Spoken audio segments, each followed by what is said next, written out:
Uma boa noite a todos. Muitíssimo obrigado pela presença, pela atenção e também a casa pela oportunidade. Em primeira instância, nós vamos falar a respeito do início do capítulo 16, salvação dos ricos.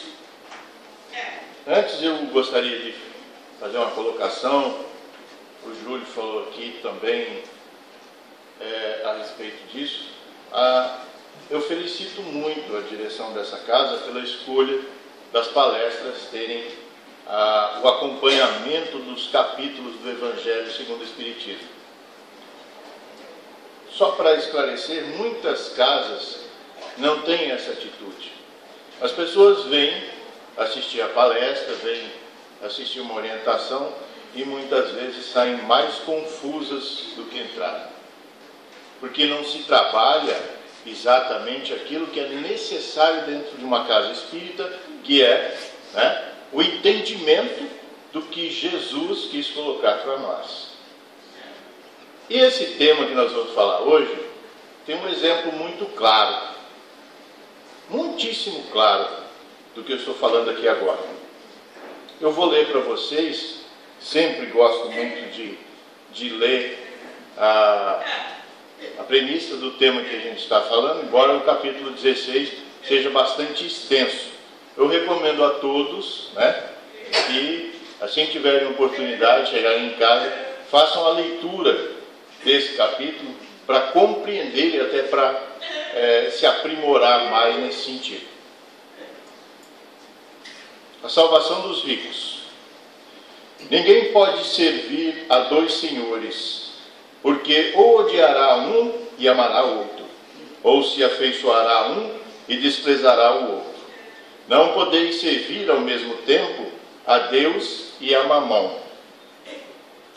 São Lucas capítulo 16, versículo 13.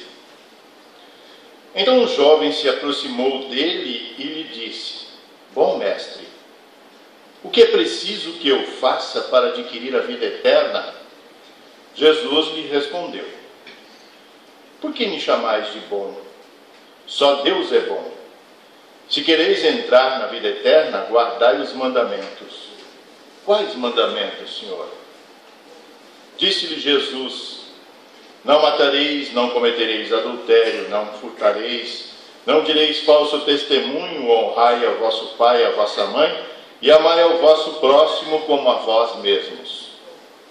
O jovem lhe respondeu: Tenho guardado todos esses mandamentos desde a minha juventude. O que me falta ainda?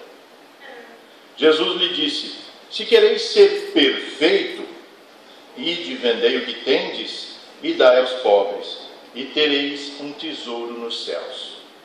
Depois vinde e me segui. O jovem, ouvindo essas palavras, foi embora muito triste, porque tinha grandes bens. E Jesus disse aos seus discípulos: Em verdade vos digo, é bem difícil que um rico entre no reino dos céus. Digo-vos ainda uma vez, é mais fácil um camelo passar pelo buraco de uma agulha do que um rico entrar no reino dos céus. São Lucas, capítulo 18, versículo 18 a 25, São Marcos, capítulo 10, versículo de 17 a 25. Meus queridos irmãos,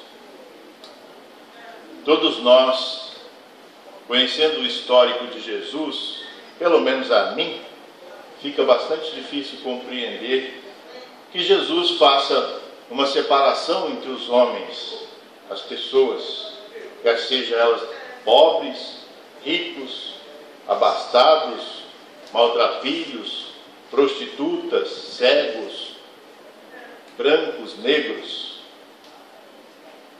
O que nós podemos então refletir acerca dessa colocação de Jesus? Primeiro, eu queria esclarecer que eu fui conhecer o tal do Mamon hoje. Para mim era um capeta bem esquisito, qualquer coisa assim nesse sentido, é o que a gente imagina, Mas Mamon, deixa eu pegar a colinha aqui que eu escrevi, é uma derivação do grego de uma tradução, né, porque a Bíblia, como nós conhecemos hoje, ela passou por diversas traduções. Dos escritos antigos em hebraico, aramaico e tantas outras línguas perdidas, né, nós vamos chegar naquilo que mais se aproxima da nossa linguagem de hoje, que é o grego. Mamon, do grego, é mamonas, com 2 M's.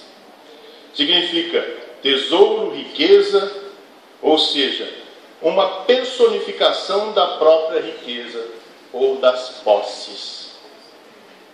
Então, esquece que Mamon seja um capítulo, porque não é. Tá?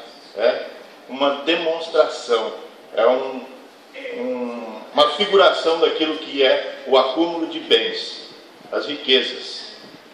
Né? Porque, o que Jesus quis dizer isso? Você serve a Deus ou você serve as riquezas? E depois ele ajunta que é mais difícil o rico entrar no reino dos céus do que um camelo passar por dentro de um fundo de uma agulha, no buraco de uma agulha. E é outra figuração. Precisamos esclarecer que a agulha nada mais é do que uma porta que existia nos portões das muralhas de Jerusalém. Os portões, havia uma determinação em que os portões se fechassem às 18 horas. A partir das 18 horas, quem estivesse chegando de viagem só podia entrar por aquela portinhola, que na verdade se chamava fundo de agulha. Uma agulha, né? Por que isso? É um apelido que os guardas colocaram, que alguém colocou, e ficou sendo isso. Acontece que muitas vezes os caravaneiros que atravessavam o deserto chegavam tarde e eles vinham cheios de camelos. O camelo tem uma peculiaridade que ele consegue caminhar de joelhos. Então, para entrar naquele fundo de agulha, o camelo tinha que estar, primeiro, descarregado, sem nada em cima. E era a carga que eles colocavam nas misérias do camelo. Era carga para danar. Entende? Então eles tinham que chegar, descarregar os camelos do lado de fora, fazer os camelos ficarem de joelhos, entrar e só então entrar com as mercadorias e tudo que eles tinham trazido. Acredito eu que Jesus se referia a isso. Porque existe mesmo uma grande dificuldade das pessoas se desapegarem dos bens. E o próprio Evangelho, se vocês lerem o capítulo 16, eu mais para frente vou comentar a respeito disso, ele demonstra claramente que, para nós, a riqueza é necessária, muito necessária. Aí alguns perguntam, mas espera lá, se ela é necessária, se ter dinheiro, ter condições, ter posses, ter bens, né, é necessário, por que todo mundo não tem? Por que é tão difícil chegar para mim? Voltamos às premissas da doutrina espírita, que nos diz o seguinte, que em cada encarnação nós aceitamos uma tarefa, uma missão e temos os nossos resgates daquilo que a gente cometeu para trás. Ninguém ainda hoje sabe se já foi rico ou se vai ser, se já foi pobre, miserável. Esses dias eu estava refletindo, eu me imagino encarnado como uma mulher. Pelo amor de Deus, viu? Tá louco as coisas. Eu ia ser a vergonha da minha. Mas, brincadeiras à parte, a gente fica se imaginando hoje, a gente quer, busca, luta, trabalha por recursos, por condições, né? Para que a gente tenha uma vida mais confortável, para que a gente possa fazer com que os nossos filhos estudem melhor, para que a gente possa ter uma condição na velhice mais condizente com o que a gente acha que merece. né?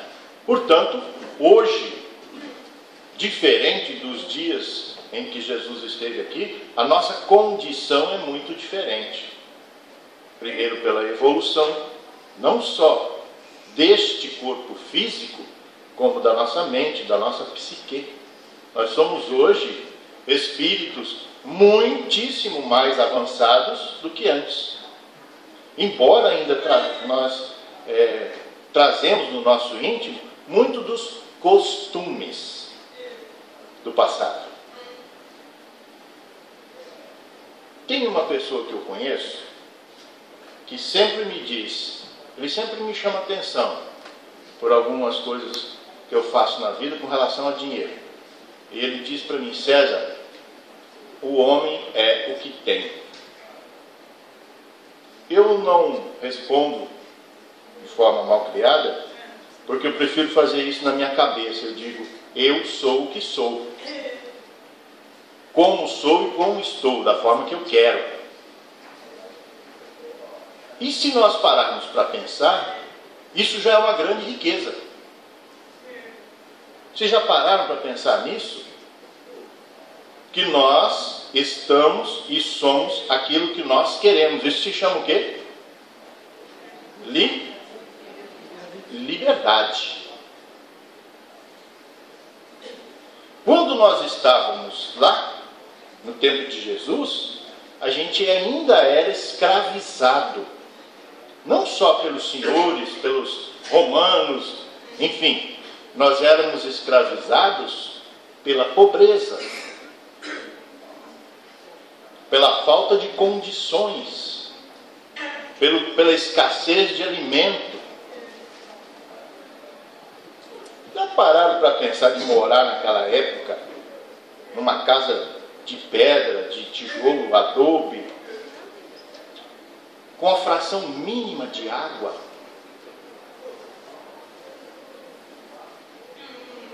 Tendo que produzir tudo que você come.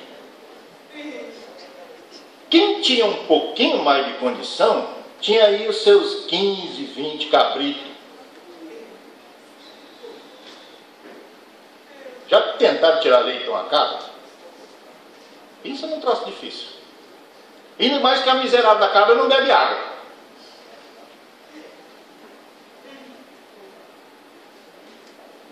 Parece uma brincadeira de mau gosto. Mas então, imaginem a condição que aquele povo tinha naquela época e a condição que hoje a gente tem, que a gente hoje tem umas torneiras que você passa a mão nela assim, ó, ela solta água.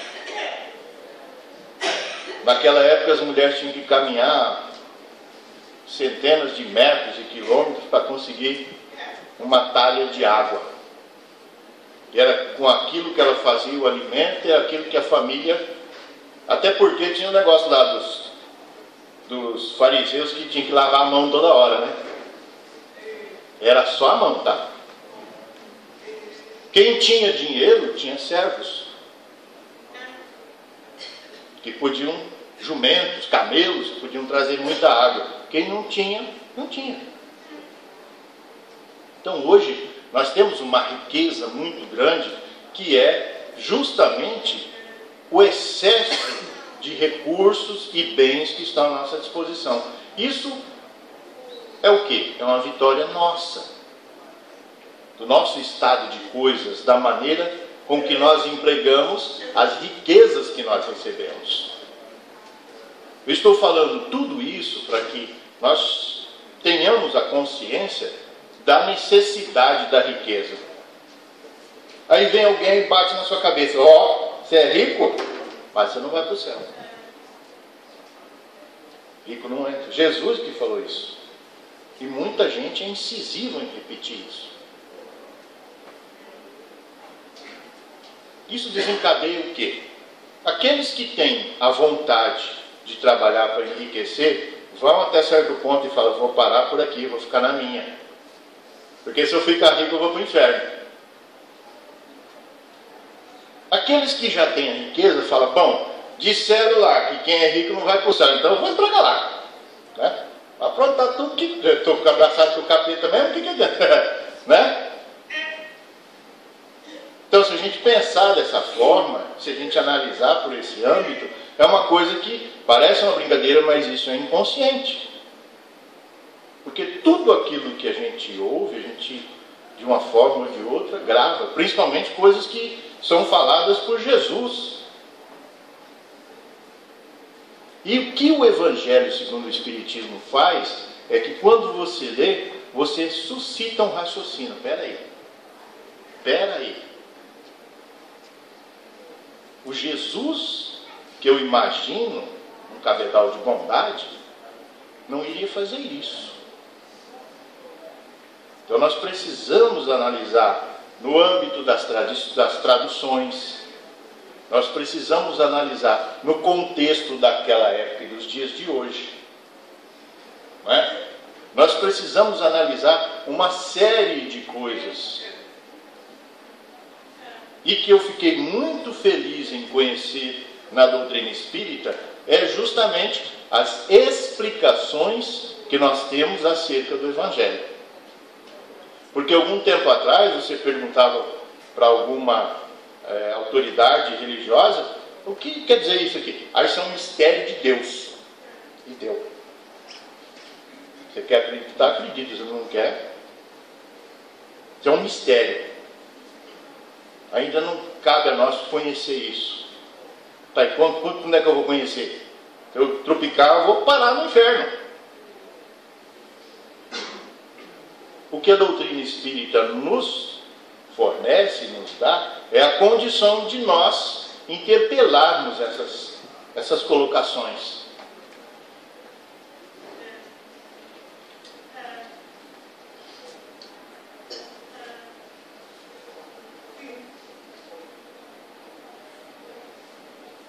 Vamos falar um pouquinho desse conceito de céu. Quem pode me dizer aqui como é que imagina o céu?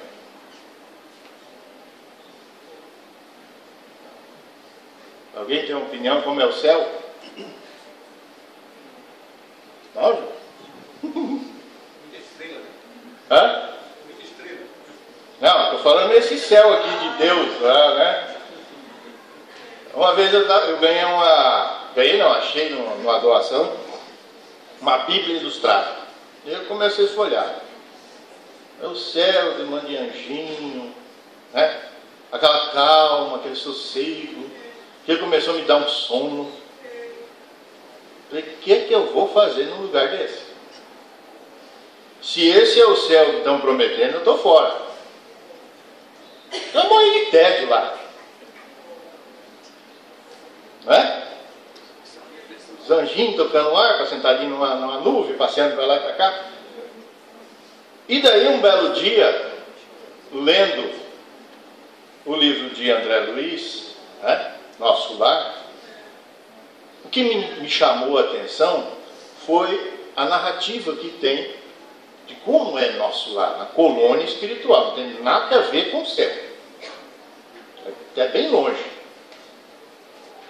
E lá ele foi contando que as pessoas precisam trabalhar para ajudar o próximo, para ajudar os seus irmãos que vêm para ali, porque é uma colônia de tratamento, não é o céu absoluto.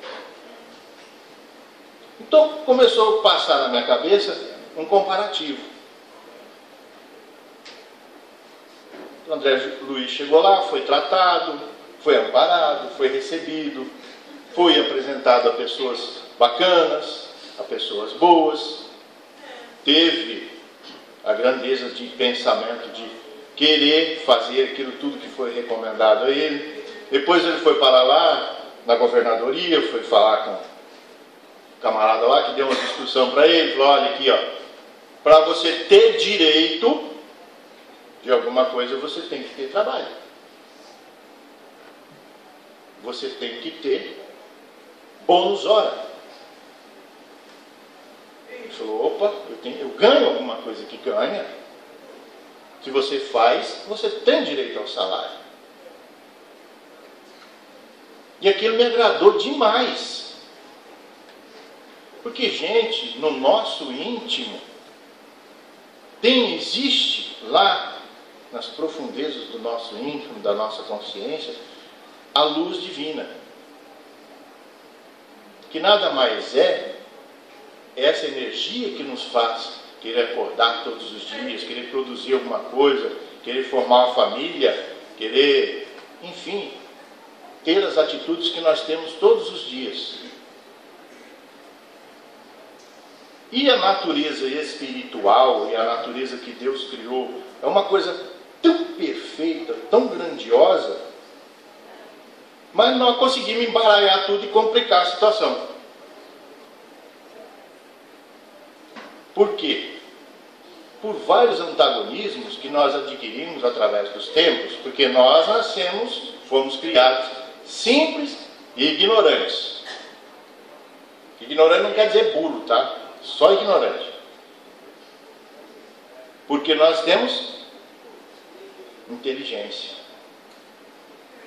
E através das nossas atitudes, das nossas vivências, daquilo que nós fazemos, nós vamos adquirindo conhecimento, crescendo, reencarnando, crescendo mais ainda. Essa é a natureza divina nossa. E tudo que concerne nesse mundo é necessário para o nosso desenvolvimento, inclusive os nossos erros. Só que a gente fica tão focado, tão preocupado em ganhar, em ter, em querer, em adquirir, em acumular coisas. Tem gente que nem ganha dinheiro porque guarda um caminhão de lata dentro de casa. Bagulho, troço que não presta. Porque é necessário ter, amealhar. Então, como dizendo, a gente complica a situação. Por quê? A nossa índole é de crescimento. E tudo que é daqui, vai ficar aqui. Inclusive esse corpinho lindo aqui. Tudo. O cara pode até mandar construir uma gaveta no caixão dele, mas vai ficar lá. Muita gente também pensa, eu preciso ter patrimônio para deixar minha família segura. Vai ensinar os filhos a trabalhar, a ganhar, a participar do rendimento da família, a adquirir os bens necessários para a nossa vivência aqui. Mas isso é necessário para a educação e não para guardar, para deixar os bancos abarrotados de dinheiro. E quando Jesus fala lá que nós temos que entrar no reino do céu igual aquele camelo de joelho, sem carga nenhuma, é isso que ele estava falando. Vai ficar tudo aqui. Tudo faz parte desse planeta.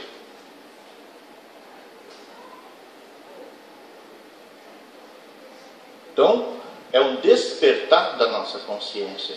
Foi o que Jesus quis fazer ali. E sempre Jesus aproveitava a deixa para dar um cutucão daquele assim, bem que fica doendo a costela pelo menos um mês. E ele falou para o jovem, vai lá, vende tudo, dá para os pobres e vem me seguir. Ele sabia, gente, ele conhecia, ele conhece o nosso íntimo. Ele sabia que aquela criatura não estava pronto para se desapegar. E ele usou disso para aqueles que iam transmitir a palavra dele tomassem conhecimento do que a gente dá muito, muito mais importância às coisas daqui do que às coisas espirituais. Ainda. A gente vive aguerrido. Por isso que quando a gente casa, fala minha mulher, meu marido, meu filho, meu cachorro. Não é nada teu. Não é nosso. É um empréstimo que Deus nos oferece para que a gente o utilize, para que a gente use para fazer o bem. E aí nós vamos chegar no conceito de rico. Um dia eu estava escutando um preletor da Sechonoye e ele estava falando o seguinte: você já imaginou quanto de dinheiro você tem bem no meio da sua cara? Quanto é que vale um olho?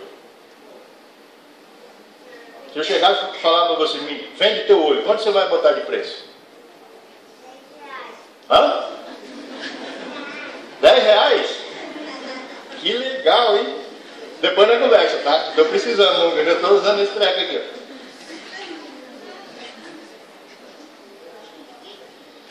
Ninguém quer vender, né?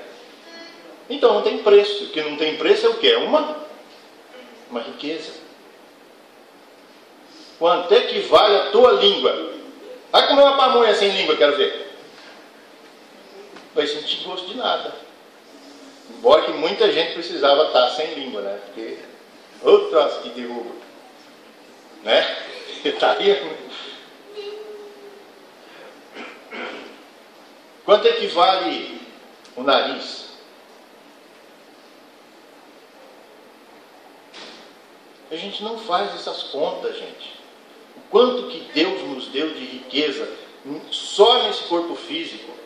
Quanto vale um coração? Quem está aí numa fila de transplante sabe dizer exatamente quanto vale um coração. Que a gente não dá bola para ele. A gente judia, a gente mete gordura, come sal, faz mil e uma miséria danada.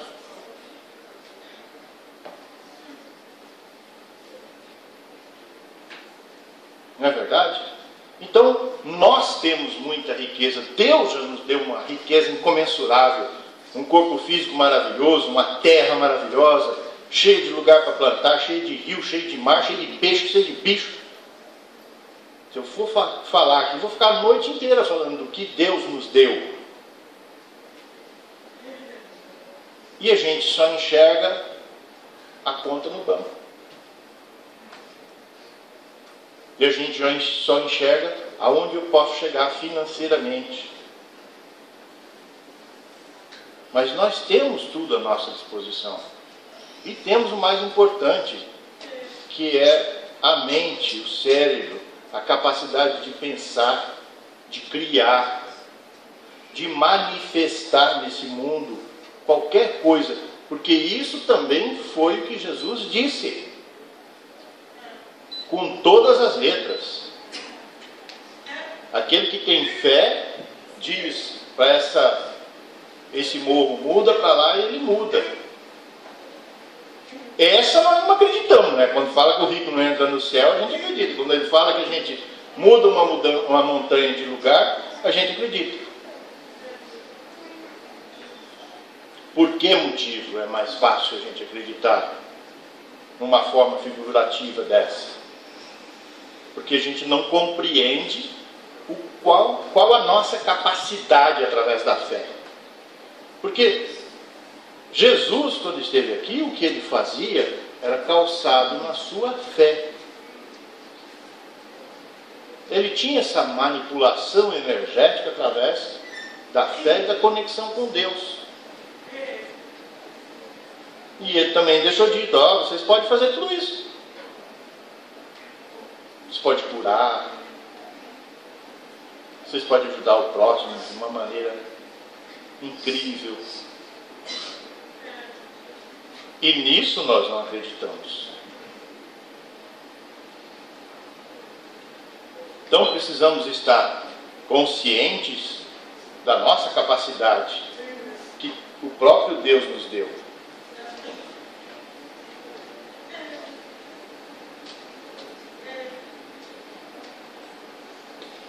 Uma outra coisa que Jesus também quis falar, eu já falei um pouquinho antes, vou repetir para vocês, que é um dos tópicos dessa colocação, é justamente essa questão do apego aos bens materiais. Como eu estava falando aqui, tudo que está ao nosso lado é meu, até o cunhado. Né? É o meu cunhado. Esse não podia ser meu. Mas é. Minha sogra. Danou, né? Mas, por que isso? Por quê? também é uma reminiscência daquele tempo em que nós tínhamos servos, em que as pessoas eram obrigadas, através da escravidão, a nos servir, ou de nós sermos servidos, sermos os serventes. A gente se acostumou a ser propriedade e a ter propriedade. Ser e ter. Já pararam para analisar isso? Nós nos acostumamos a ter uma propriedade humana.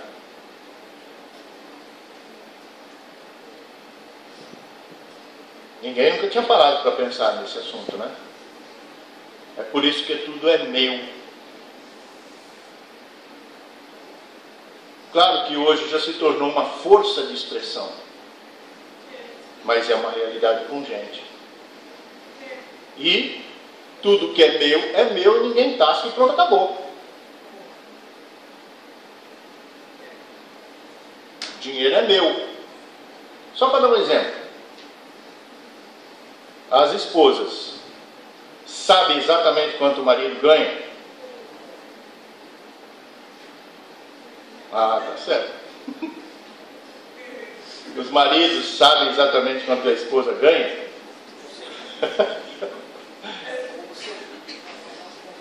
Eu estou falando exatamente, gente.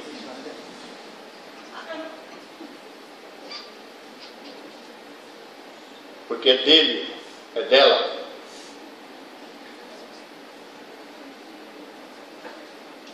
A esposa tem a liberdade de pegar o seu celular e usar como queira. O marido tem a liberdade de usar o celular da esposa como queira. Isso é só um exemplo aqui, bem prático, bem... Não vou nem entre marido e mulher, o irmão, a irmã. Se a minha irmã pegar meu celular, dá uma pancada nela. É o que a gente pensa. Vai quebrar, vai estragar. Custou não sei quanto. Porque a nossa característica do que é meu. Eu estou aqui fazendo apologia ao comunismo não, gente, mas deixa bem claro que o quanto o nosso apego ainda é profundo. Também não é para chegar lá em casa e tacar tudo fora, assim, entregar para os outros, ó, leva. Tem um amigo meu que deixava a chave do carro no contato. Ninguém nunca roubou o carro dele. Mas eu acho que não era, ele ficava cismado. Esse carro com a chave no contato, tem alguma armadilha, né? Mas no caso dele era esquecimento mesmo. A gente tem essa questão do apego, de tudo que é meu. Uma cueca velha, uma camisa surrada, aquele tênis bagacento, né? Que é meu. E isso que Jesus falou para o jovem lá. Vai lá e vende tudo que você tem e me segue. É uma pinóia. O cara tinha um vitão, né? Um monte de biga, um monte de cavalo, gostava de corrida de biga, fazia um monte de festa, tinha um povão todo aos pés dele. Vou ficar andando descalço de sandália surrada no deserto é ruim, hein? Por quê? Porque a gente está igual aquele jovem, muito aguerrido ainda aquilo que é daqui. A gente não se deu conta de que nós somos espíritos numa experiência física. A gente não faz parte, não é propriedade dessa terra. Nós estamos aqui para o nosso desenvolvimento, mas nós somos seres espirituais que estamos numa experiência física.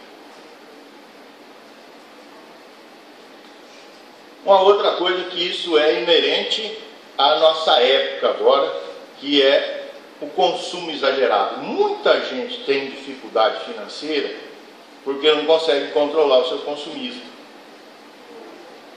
É o celular mais caro, é o carro. O cara encara um financiamento maluco para ter um carro do ano, né? A pessoa faz miséria para ter uma roupa bacana, para ter um relógio da hora. e se esquece muitas vezes do básico da sua família. A prestação começa a atrasar, a mulher começa a chiar, ou vice-versa, as coisas descontrolam e existe aquele descontrole total. Por quê? Por causa de um consumismo exagerado.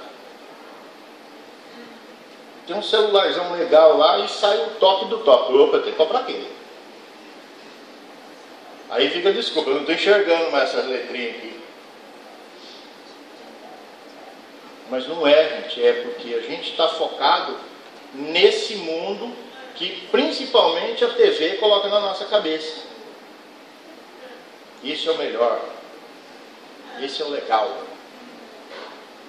Não sei se vocês lembram, não é da minha época, mas eu já ouvi falar. Antigamente tinha propaganda de cigarro,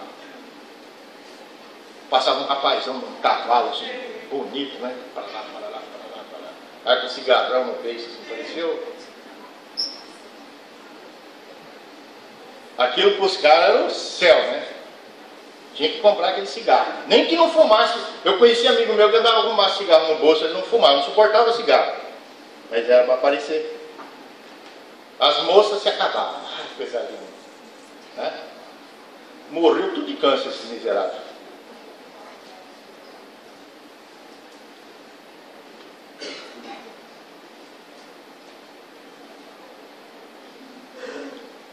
Essa é a questão que nós estamos querendo chegar.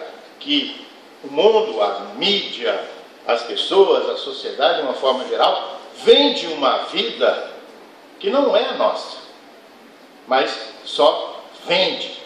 O interesse é financeiro, é corporativo, é de quanto mais melhor. E nós não fazemos parte desse contexto. Nós somos espíritos em evolução. Também não é para ficar vivendo aquele céuzinho sem vergonha que eu falei. Mas a gente precisa lutar para crescer, para ter mais conhecimento e ter discernimento do que é certo e do que é errado. E é isso que Jesus nos convida. Que a gente tenha discernimento.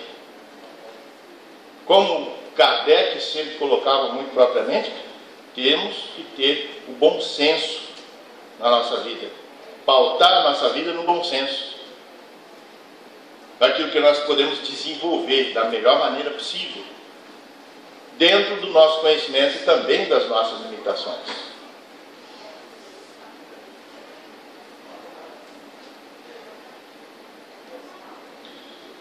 Uma outra coisa que eu tenho que colocar para vocês, para tentar começar a finalizar, é um contexto que muitas vezes também nós não prestamos atenção, que é o de dar para receber.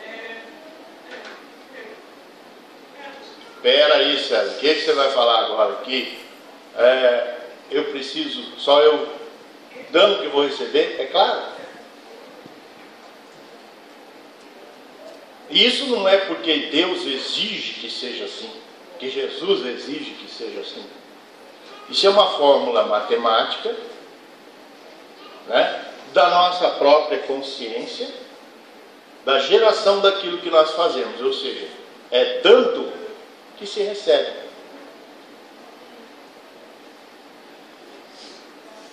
Jesus não cansou de dizer isso. Quanto mais você der, quanto mais você facilitar, quanto mais você entregar, mais você vai receber. Mas a gente pensa que é moedinha de ouro caindo na cabeça da gente.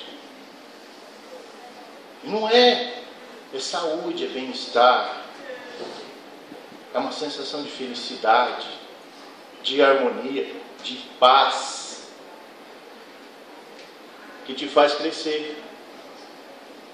Que não deixa com que você se sinta mal, se sinta para baixo, se sinta depressivo, desprezível.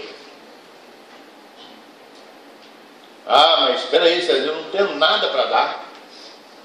Tem seu tempo, sua inteligência, sua criatividade, sua boca, seu ouvido. Tem muita gente precisando falar. Tem muita gente precisando ouvir.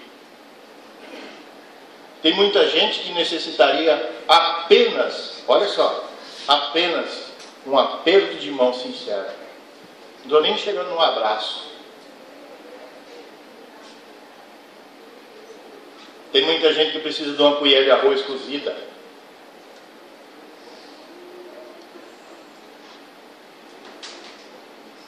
Tem muita gente que precisa só que você olhe e diga: eu te amo.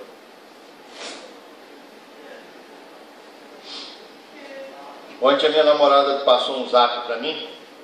Estou com meu filho no hospital. E eu dormi cedo. Quando eu acordei eu fiquei doido. E por que essa mulher não me responde agora? Eu liguei, mandei zap e eu... Aí tinha um cachorro aqui dentro de mim que já começou a latir, né? Por que ela não liga? Por que ela não fala? Por que não dá notícia? Por quê? Eu falei, mas o que eu estou fazendo? Na hora que ela ligar, eu vou esculhambar ela. Por que ela me deu notícia de volta? Aí eu parei. Não sou santo não, tá? Tem hora que eu escorrego lá. Mas eu parei e pensei, a mulher passou a noite inteira no hospital com um filho ruim. Isso é o que eu estava pensando, né? E eu vou ligar e vou esculhambar ela? Aí daqui a pouco o telefone tocou. E daí, tudo bem? O que aconteceu? Me explica, me fala. Não, amor, está tudo bem agora. Vontade, né? Ele falou antes, estranho. Mas, quando a gente não para pensar, a gente faz porcaria, sim. A gente esculacha uma coisa, porque a gente fica julgando as pessoas pela atitude, pelo esquecimento. Porque não me ligou de volta, não me falou nada. Para que falou então que estava fazendo tal coisa? Isso você vai se enraivecendo, né? Você vai se alterando. Não seria mais fácil parar e fazer uma prece? Ó, se ela não me ligou, tem duas coisas. O caso é sério, ela ficou sem bateria no celular. Então vamos rezar para alguém carregar essa miséria desse celular, ou então para ela me dar notícia, né? Mas naturalmente nós tendemos a ir pela briga, pela discussão, pela esculhambação, porque tudo ofende o nosso orgulho.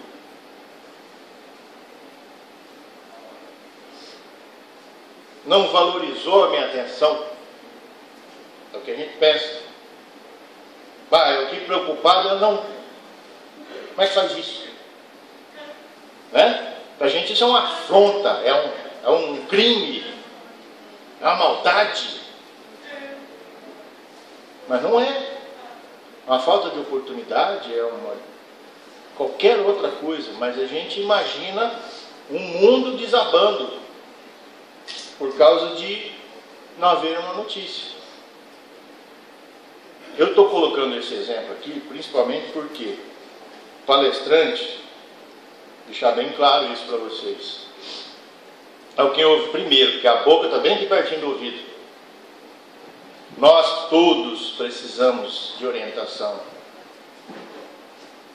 E quando a gente faz isso, quando a gente fala, quando a gente reflete, quando a gente lê o Evangelho, quando a gente vem aqui na casa estudar os cursos que tem, quando a gente pega um livro na biblioteca, quando a gente acalma o nosso ânimo interior, nós podemos visualizar tudo aquilo que eu falei para vocês para trás, que Deus nos deu, nos dá, nos oferece todos os dias. Que a nossa maior riqueza está lá com Ele.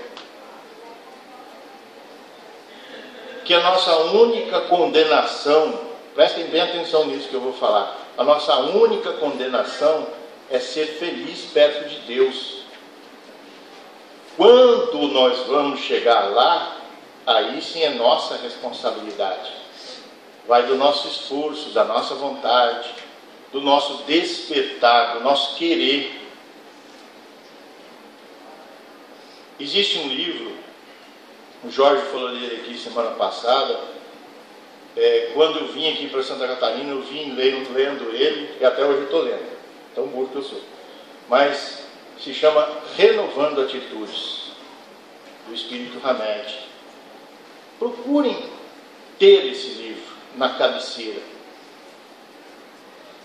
Cada pequeno capítulo dele é uma coisa assim muito profunda, muito boa, faz a gente refletir numa linguagem legal, numa coisa assim simples, que todo mundo compreende, que é muito gostoso da gente ler. Porque, gente, uma coisa é a gente refletir acerca do que a gente é, se sentindo condenado. Outra coisa é você refletir sobre o que você é, sendo afagado pelo conhecimento através do que Jesus nos coloca. E é por isso que eu felicitei a casa pelo fato da gente estar estudando o Evangelho segundo o Espiritismo, que é o quê? É um compêndio que Kardec buscou na Bíblia, buscou junto aos Espíritos, pesquisou muito, fez o contraponto das colocações de Jesus e trouxe para nós. Justamente que é para a gente não se confundir tanto. Por quê? Isso no meio espírita também existe muito. A questão do achismo. Eu acho que é desse jeito. E fala e diz, e coloca e pronto. E faz um monte de confusão na cabeça do povo. Doutrina espírita, Evangelho de Jesus, é uma coisa muito séria. É uma coisa para ser estudada cansativamente. Cansativamente. No Evangelho de domingo eu estava conversando com meu cunhado Samuel. Esse livro aqui é o meu Evangelho. Eu ganhei ele umas 2 semanas depois que eu comecei a ser espírita. Não vou contar a idade dele não. Mas vou ter que falar, né? Fazem 22 anos que eu leio e toda vez que eu leio eu acho uma coisa nova. 22 anos que eu leio e toda vez que eu leio eu encontro uma sutilidade, algo mais, algo melhor, ou uma compreensão completamente a maior daquela que eu tive antes. E isso é uma colocação do próprio Kardec. Cada vez que você lê um dos pontos do Evangelho, que seja uma frase, você vai encontrar uma nova percepção. Por quê? Porque você teve uma percepção maravilhosa. E quando você lê novamente, você percebe ainda a maior. Porque a palavra de Deus, as colocações de Jesus e esse trabalho amorosíssimo dos Espíritos em cima dessa obra, ele é tão lindo, tão maravilhoso, tão perfeito, que enche a gente de alegria, que enche a gente de um bom ânimo, um ânimo novo. Por isso essa colocação de estudarmos o Evangelho à luz do Espiritismo, aqui na Casa Espírita, durante as palestras, ela é muito feliz, ela é muito amorosa, porque sempre nos traz uma boa nova. Eu fico muito entristecido quando percebo, porque a gente vê palestras aí em todos os lugares, eu mesmo assisto várias na internet, mas muitas vezes você vê uma palestra tão cobradora, então você é isso, você é aquilo, você... Nós somos filhos de Deus. Os nossos defeitos são equívocos que a gente adquiriu nessas vivências passadas e que vão ser tratados, que vão se dirimir, que vão se desencadear para o bem no correr das nossas vivências. O que é necessário é que germine na nossa mente essa consciência de crescimento amoroso. E o estudo do Evangelho é primordial, assim como de todas as outras obras. Assim como o Livro dos Espíritos, a Gênese, né? Todos os livros do compêndio do Espiritismo é muito necessário. Mas o Evangelho aqui nos traz esse acalento, aquele que Jesus prometeu, Consolador prometido. Porque em certos tempos da nossa vida, tudo é muito difícil, tudo muito duro. E a gente precisa desse consolo, desse afago, desse beijo que é o Evangelho de Jesus. Eu peço que a graça de Deus leve todos vocês para casa com muito amor, com muito carinho, que todos tenham um restante de semana maravilhoso, um mês muito próspero, né? Estava falando de riqueza, muito próspero, muita paz, muito amor e muitíssimo obrigado.